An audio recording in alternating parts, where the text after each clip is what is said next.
Hello, and welcome to the 12th Annual Copyright Conference at Ball University. Today's keynote speaker is Dr. Donna Ferrello.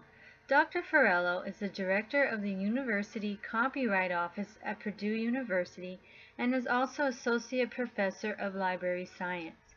Dr. Ferrello advises the university on copyright compliance issues and is responsible for educating the Purdue University community on their rights and responsibilities under the copyright law. Dr. Ferrello has recently published a book entitled Managing Copyright in Higher Education, a guidebook. She also has published articles on copyright and its impact on higher education and libraries. She has given presentations for the American Library Association, the Association of College and Research Libraries, and many other groups in higher education and libraries.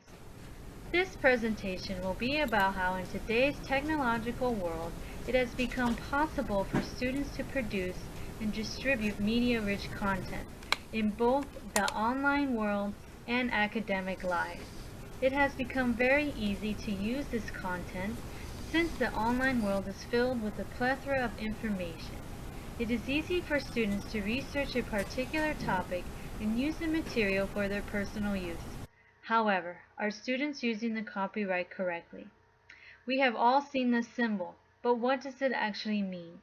It means the owner of the original work has exclusive rights to make copies, licenses, and otherwise exploit a literary, musical, artistic work, whether printed, audio, and video.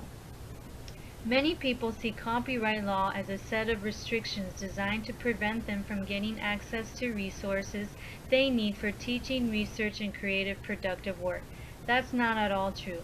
The original intent of copyright law was to protect individuals' intellectual property and to encourage creative output.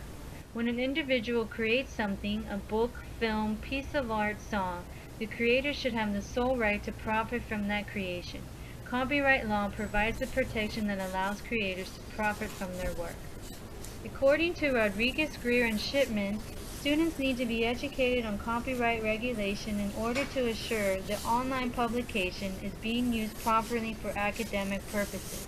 There is an increased need to educate students on copyright issues due to students discovering, repurposing, and sharing information on a daily basis. Creating a copyright education course for them would educate students on complying with copyright laws and the proper use of online media. Students need to be educated on the proper use of using the information available online. According to Rodriguez, Greer, and Shipman, strong advocates for copyright education argue that integrating learning opportunities in the classroom is the most effective method for connecting students with material. Students need to consider the ethical use of other people's hard work and creations by obtaining permission. Students in all fields of academia create some form of original work that would benefit from understanding the copyright basics. Students need to know how to register a copyright, license it, infringements, and contracts. Providing students with this valuable information will give the satisfaction that their creative work is protected and cannot be used without the proper permission. Faculty members are concerned with students' misinformation about copyright. Educators are concerned about the ease in which students can access information for their personal use without even thinking about the ethical ramifications. The biggest struggle to overcome with students is that everything on the internet is free. Also, faculty are already overwhelmed with teaching classes and cannot adequately address all copyright issues. If there were a core understanding of copyright compliance, then teachers could focus on the content and what they are teaching rather than explaining how to obtain permission to use a publication or a video. Questions to consider. What do students know about copyright compliance and how should the Education Institute handle this sensitive topic?